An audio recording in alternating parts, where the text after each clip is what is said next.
வணக்கம். All in one zone cooking சேனலுக்கு உங்களை அன்புடன் வரவேற்கிறேன். இன்றைக்கி நம்மளுடைய சேனலில் ஒரு அருமையான பழங்காலத்து ரெசிபிங்க அதுதான் நம்ம பார்க்க போகிறோம். அதாவது நம்ம வீட்டில் நிறைய பாட்டிகள் அந்த காலத்தில் செஞ்சு கொடுத்துருப்பாங்க. நிறைய பேர் மறந்தும் போயிருப்பீங்க. இல்லை சில பேர் வீட்டில் இதை செஞ்சுட்டே நீங்கள் செஞ்சு சாப்பிட்ருப்பீங்க.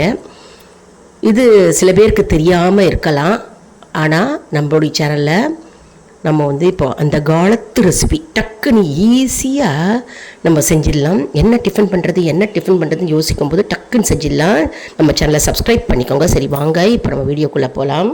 மோர்களி செய்யறதுக்கு கடுகு 1 ஸ்பூன், கடலப்பருப்பு 2 ஸ்பூன், உளுத்தம்பருப்பு 2 ஸ்பூன், மிளகாய் வற்றல் 6 கிள்ளி போட்டுருக்கேன், பச்சை மிளகா 5 கிள்ளி போட்டுருக்கேன், பெருங்காயம் எடுத்து வச்சுட்டுருக்கேன். அப்புறம் அரிசி மாவு இந்த டம்ளரால் 2 டம்ளர் எடுத்துட்டுருக்கேன். அப்புறம் மோர் கட்டி துப்பி இல்லாமல் நல்லா கரைச்சி 1 டம்ளர் எடுத்துட்டுருக்கேன். தேங்காய் எண்ணெய் எடுத்துக்கணும், கமன்னு வாசனையாக இருக்குங்க. தேங்காய் எண்ணெய் எடுத்துக்கணும். இப்போ அரிசி மாவு 2 டம்ளர் எடுத்து வச்சுட்டுருக்கோம் இல்லையா. இதில் நம்ம என்ன பண்ண போகிறோம்னா மோரை கொட்டிண்டு நல்லா கரைச்சிக்க போகிறோம். மோரை கொட்டிண்டு கரைச்சிண்டு தேவையான அளவு தண்ணியை ஊற்றிட்டு கரைச்சிக்கணும். வாண்டியில் கடுகு, உளுத்தம்பருப்பு, கடலப்பருப்பு, மிளகாய் வற்றல், சிகப்பு மிளகாய், பச்சை மிளகாய் போட்டு கருவேப்பிலையை கொட்டிக்கணும். எண்ணெயை போட்டுட்டு தாளிச்சிக்கணும். தாளித்த உடனே இப்போ நமக்கு ரெடி ஆகிடுது.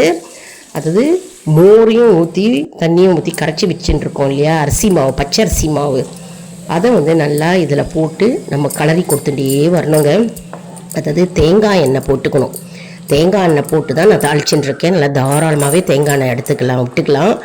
1 கரண்டி தாராளமே போட்டுக்கலாம். நல்லா கலரிக்கணும். அல்வா பதத்துக்கு வரும். நல்லா வெந்துடும். நல்லா கலரிகிட்டே இருக்கணும். உப்பு தேவையான அளவு போட்டுக்கணும். நல்லா கம்மன்னு வாசனையாக இருக்குங்க. வீடே தூக்குங்க. பக்கத்து வீடு அண்டை வீடெல்லாம் என்ன டிஃபன் உங்கள் ஆற்றுல அப்படின்னு கேட்பா. அந்த அளவுக்கு கம்மன்னு வாசனையாக இருக்குங்க.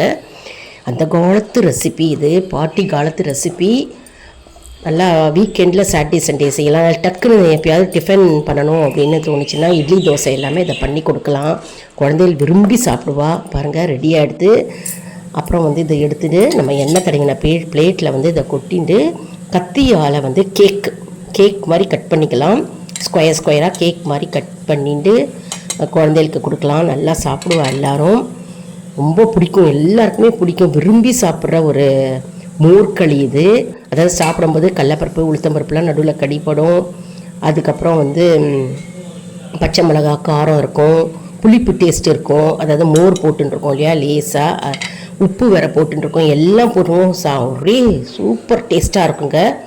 டக்குன்னு ஈஸியாக செஞ்சிடலாம், கலரி கொடுத்துடலாம். நம்ம கட் பண்ணினாக்க கேக் மாதிரி கட் பண்ணி நல்லா பசங்க கேக்குன்ற மாதிரி விரும்பி சாப்பிடுங்க. உடம்புக்கு ஒன்றும் பண்ணாது. இஞ்சி வேணால் தோலை சீவி துருவி போட்டுக்கலாம், பொடியாக நறுக்கியும் போட்டுக்கலாம். இஞ்சி தேவைன்னா இஞ்சி போடாமையும் நம்ம இதை பண்ணலாம், அருமையாக இருக்கும்.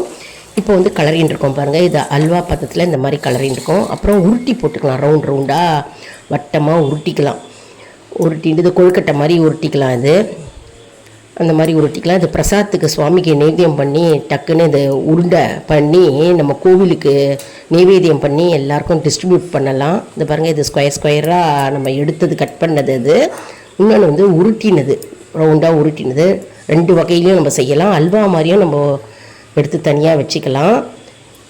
இப்போ அல்வா மாதிரி இதை பரட்டின்ட்டோம். நல்லா வெந்துடுத்து அப்படின்னு தெரிஞ்சுக்கணுன்னா தண்ணியில் கையை வச்சுட்டு தொட்டு பார்த்தா கையில் ஈஷாமல் வரும், ஒட்டாமல் வந்தது தான் நல்லா வெந்திருக்கு அப்படின்ற அர்த்தம். நல்லா வெந்துடுத்து சூப்பரான மோர்களி ரெடிங்க.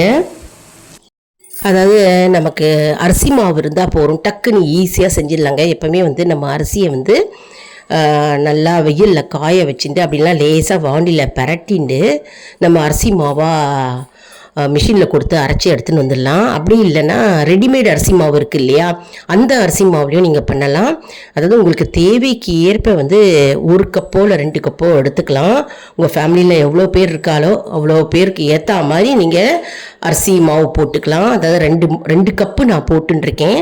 அதுக்கு 1 டம்ளர் மோர் போட்டுண்டு தண்ணி வந்து 1.5 டம்ளர் போட்டுட்டேன். நீங்கள் வந்து அதே மாதிரி நீங்கள் எவ்வளோ எடுத்துக்கிறீங்களோ அதாவது டம்ளர் கணக்குக்கு அதுக்கேற்ற மாதிரி வந்து மோரும் தண்ணியும் விட்டுண்டு கலக்கிக்கலாம். அருமையாக இருக்குங்க. ஈஸியாக டக்குன்னு நம்ம இதை செஞ்சிடலாம்.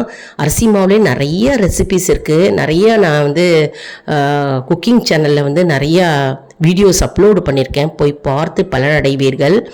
மற்றும் வந்து அரிசி மாவில் வந்து அரிசி உப்புமா செய்யலாம். அப்புறம் வந்து பிடி கொழுக்கட்டைன்னு சொல்லுவோம் இல்லையா, அதில் வந்து நம்ம செய்யலாம். அரிசி மாவுலேயே வந்து பிடி கொழுக்கட்டை செய்யலாம். அரிசி உப்புமா அப்படின்றது அரிசியை வந்து 1-2 உடைச்சிக்கணும் மிக்சியில்.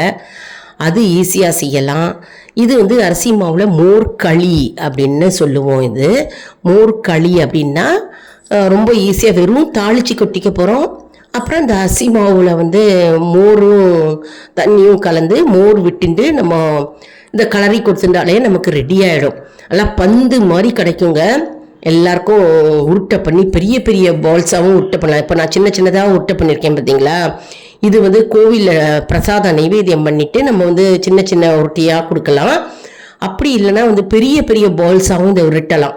நல்லா பெருசாக ஒரு கை அளவுக்கு உருட்டி நம்ம இது அந்த மாதிரியும் செய்யலாம்.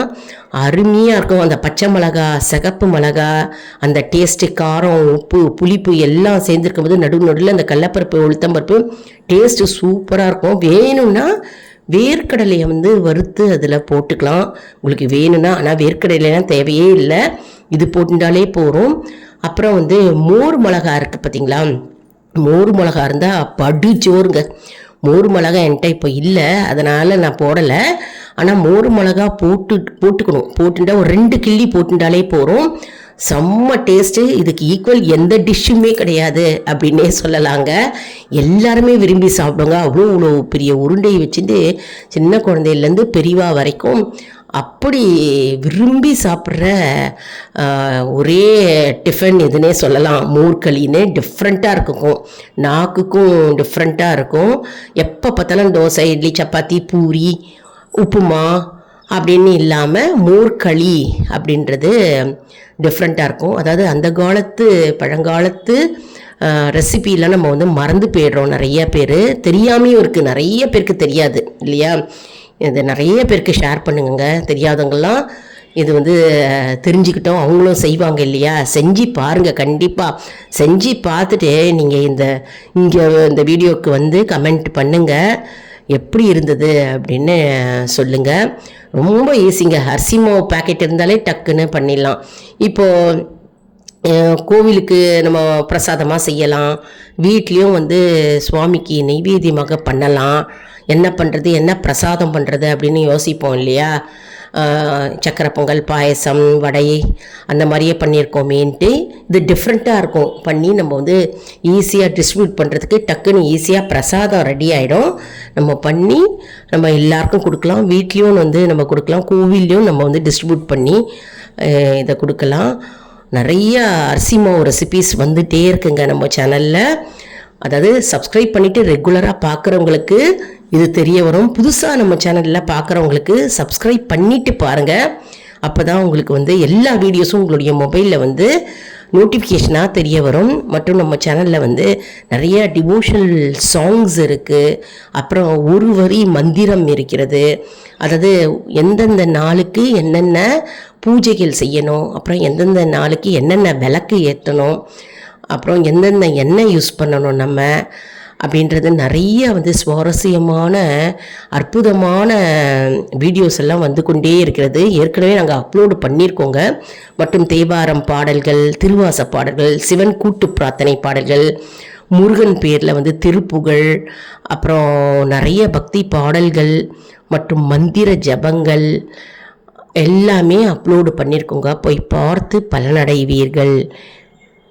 இந்த வீடியோ யாரெல்லாம் பார்க்குறீங்களோ சப்ஸ்கிரைப் பண்ணிவிட்டு பாருங்கங்க. நிறைய பேருக்கு ஷேர் பண்ணுங்கள். இந்த வீடியோ உங்களுக்கு மிகவும் பலனுள்ளதாக இருக்கும் என்று நான் நம்புகிறேன். இந்த வீடியோவுக்கு ஒரு லைக் கொடுங்க. இதை மற்றவர்களுக்கும் ஷேர் செய்யுங்கள், அவர்களும் பலனடையட்டும். மேலும் ஆல் இன் ஒன் ஜோன் நண்பர்களுக்கு ஒரு அன்பான வேண்டுகோள். நம்முடைய கம்யூனிட்டி போஸ்ட்டில் கேள்வி பதில் நேரம் வருங்க. அந்த கேள்விகளுக்கு பதில் தாங்க. இதன் மூலம் நமக்கு வந்து இந்த ரெசிபி எப்படி நம்ம செய்ய முடியும் அப்படின்றது வந்து நமக்கு நாலேஜ் கெயின் ஆகும். அதனால் நமக்கு வந்து இதன் மூலம் ஒரு ஆர்வம் ஏற்படும் இல்லையா நமக்கு. அதனால் நீங்கள் வந்து இந்த கேள்வி பதில் நேரத்தை வந்து தவற விடாமல் பதில் தாங்க. அடுத்த வீடியோவில் வேறொரு தலைப்புடன் உங்களை வந்து சந்திக்கிறேன். நன்றி, வணக்கம்.